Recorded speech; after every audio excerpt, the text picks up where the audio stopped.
Hello there, and welcome back to AlexologysMadhouse, where I've got a replay from one of the newer members of our clan called Noah the Rising Sun in his AMX ELC BIS, which is a really fun Tier 5 scout tank. Very tricky to play, but as you can see from the marks of excellence, Noah has certainly mastered this playstyle. And this was a very good game to demonstrate what this tank can do. However, like I say, it's tricky.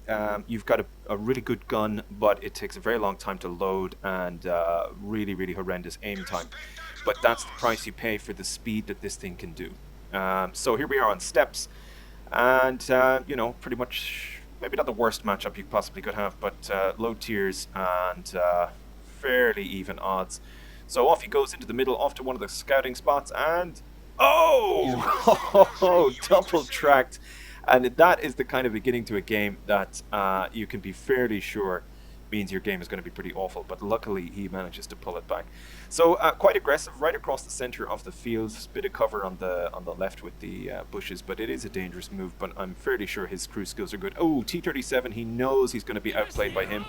Pulls away, blocks the first shot, which was very lucky. T-37 is hunting for blood now. Another hit, he's down to 140 HP, and manages to escape. And again, that could have been the end of his game. Apart from tracking himself at the beginning, to be spotted by that guy in that position was very dangerous. But one of the things about this tank is that it's so slow or so fast, and it's got such a small silhouette. It can be a very difficult target to hit. And here he is, getting himself into a position. He's hunting now for the T-37 that was hunting for him. Doesn't even need for the binos. Nice shot. Double tap, he's spotted, and there goes the T-37, who was one of the best players on the enemy team, so that was a very important kill. Again, you can see the aim time and the reload on this gun. It really takes time to put it to work, but when it does get into a position where it can fire, it can cause a lot of damage. I think it's upwards of 200 damage. In Tier 5 Scout, you know, it's not a tank you can ignore like some of the other lower tier scouts. I mean, this thing can hit hard. So you do really have to be aware of what this tank is up to. As you can see, Noah is using binos and the camo net. I'm not sure if he spotted that chroma. It's a little bit difficult to see from this perspective, but unfortunately nothing else spotted up there.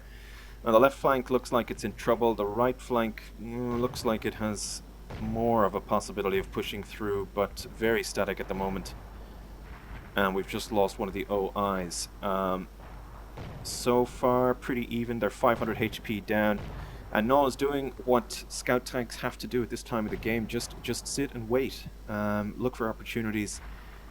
You know, there's nobody here you can really spot unless they're in the center, and you don't want to get into the brawl in the east or the west side. And I think this is one of the fundamentals of scout play that a lot of players do really struggle with, trying to figure out when is the right time to push. Well, Noah, seeing that most of the enemy tanks have been spotted except for Churchill 7, figures that the center is probably empty, and there's 3 nice artillery somewhere out there that are just prime targets for this thing to ambush and destroy. So he's just driven right the way up through the center of the map, hasn't been spotted. Enemy is capping 5 all. They're 700 HP up, and off he goes to the usual camper spot for the artillery, and first target spotted. Lore 340, 203 damage. And the Lore is quite a speedy artillery, but the ELC is an awful lot more speedy.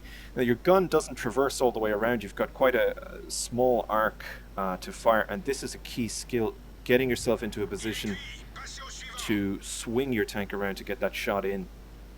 And again, with the low silhouette, I'm pretty sure you could have face-hooked that guy without any risk of being hit. Ooh, second artillery spotted. A Bert, obviously no idea that he's been spotted. Sitting there, 231 damage, nice high roll, and in he goes to the kill. And has he even noticed? No, he's still sitting there. Well, you know, new players. 9-8, 600 HP down. This guy possibly knows he's been spotted and is trying to run away, or doesn't and is just trying to get into a different firing position. It's honestly not clear.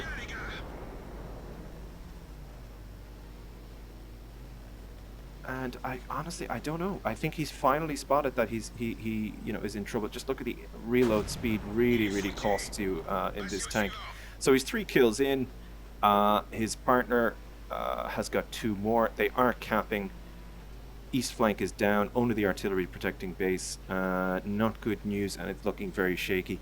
The Tiger P is being cut up by the last really good player in the enemy team, Cromwell, and there he goes. He is down. 2 on the cap. 1 minute and 34 seconds to get there. It's looking very shaky. He's already done a lot of damage. 1,143, 4,600, win 8. I mean, that's a good game. Artillery managed to shotgun the Hummel. He auto-aims, and very difficult to get a shot here, but the IS doesn't seem to have noticed that he's in trouble. And 1,252, even an even better roll than the one before. IS takes the shot on the artillery, probably the bad idea there, but anyway, he should reload faster than him, and 4 kills up. 2 on the cap, 1 minute 60 seconds left to go.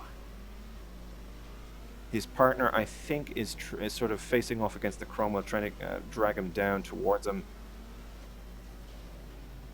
So you got a tier 6 medium tank on a scout tank. He seems to be running. I'm not exactly sure what he's doing, but I can't see from this perspective. 42 seconds left. He tries to get into a position hoping that somebody is on the rear of the cap. No such luck. Time is short. Stress is high. Got to approach this right. Cromwell's probably a 2-shot. So Churchill 7 ammo and he's full health. Holy hell. Hummel manages the shotgun on the Cromwell. 24 seconds. Very, very close. Oh, come on. And Cromwell's really not happy about that. And, you know, in fairness, shotgun shots really do piss me off. Now, the aiming time screwed him up there, and he missed. And we've got 10 seconds left. Oh, it's going to be very close. 8 seconds. 7. Cromwell, or Churchill fires. And, oh, critical hits. Takes off half the cap. Artillery blasts him as well. Churchill's got an epic rate of fire. Misses him, but cannot turn his gun fast enough. T-34-85 can shoot. But he has been decapped as well, and look at him just driving around, beating the gun turning speed of these 2 tanks. His friend finishes off the T-34-85.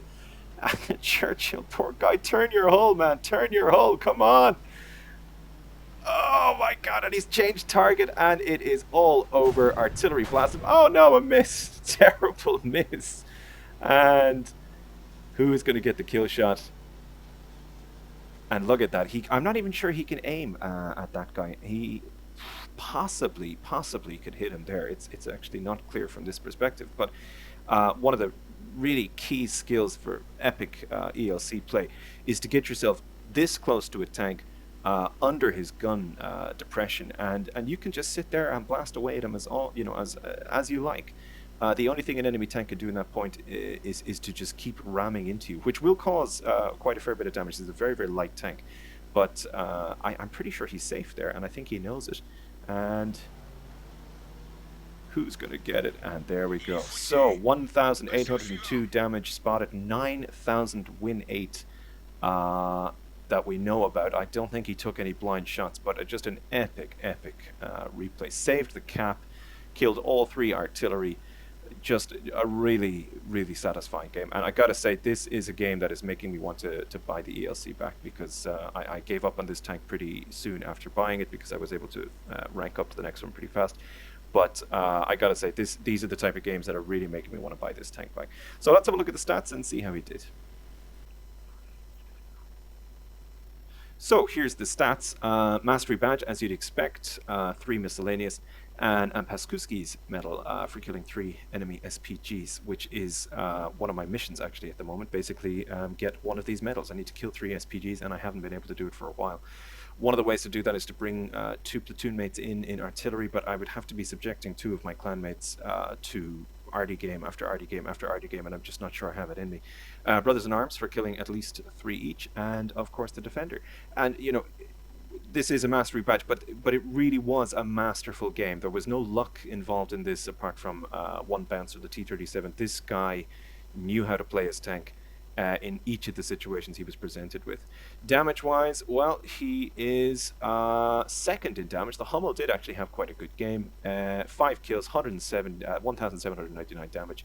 and I would imagine made a oh, he's actually not playing on premium money, but still made a profit, 23,000. Don't think he used any premium consumables. Possibly a large repair kit was used when he was double tracked at the beginning. So guys, there you go. Hope you enjoyed it. I can't imagine that you didn't. As ever, if you have any replays that you're interested in sending in to me, please send them into the email in the description below. In the meantime, keep killing those reds, and I'll see you again soon. All right, guys. Bye bye.